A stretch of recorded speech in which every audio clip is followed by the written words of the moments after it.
wanita yang kematiannya disambut para malaikat. Kisah ini mungkin telah acap kali kita dengar, tetapi sekedar mengingatkan kembali wacana perjuangan perempuan mulia ini. Semoga dapat mengembalikan gairah kita buat juga mampu menteladani dia, wanita yang berhati baja.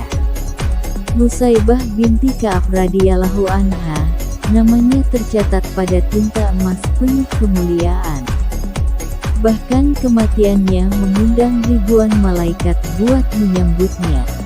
Hari itu Nusaibah sedang berada di dapur. Suaminya, Said, sedang beristirahat di bilik tempat tidur.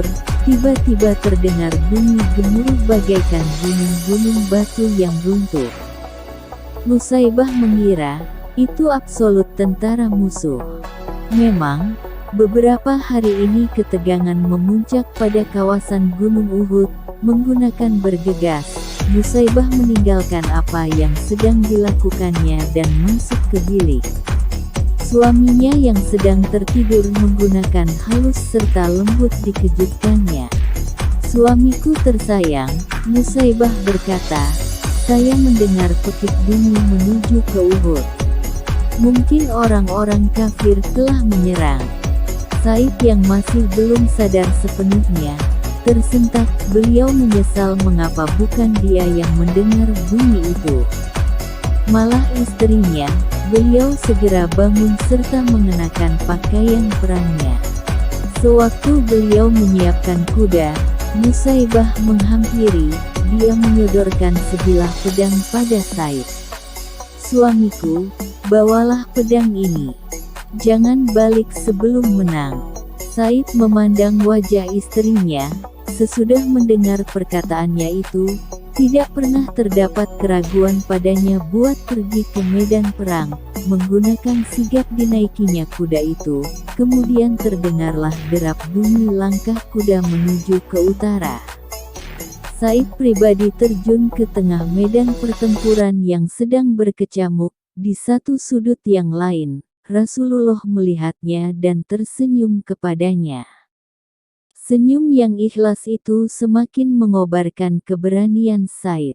Di rumah, Nusaibah duduk menggunakan gelisah. Kedua anaknya, Ammar yang baru berusia 15 tahun dan Sa'ad yang 2 tahun lebih belia, memperhatikan ibunya menggunakan pandangan cemas. Ketika itulah tiba-tiba muncul seseorang penunggang kuda yang nampaknya sangat gugup.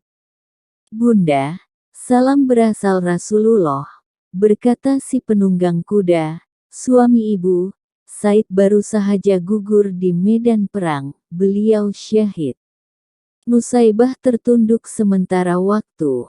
"Innalillah," gumamnya. "Suamiku sudah menang perang. Terima kasih, ya Allah."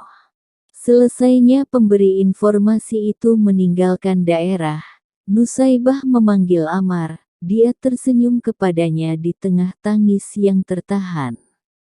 "Ammar, kau lihat Mak menangis.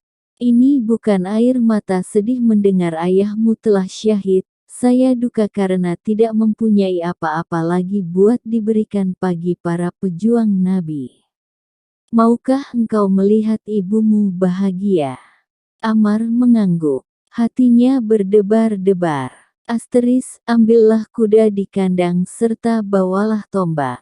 Bertempurlah beserta Nabi hingga kaum kafir terhapus.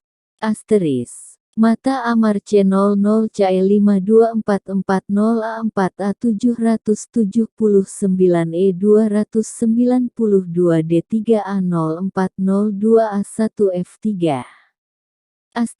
Terima kasih, Ibu.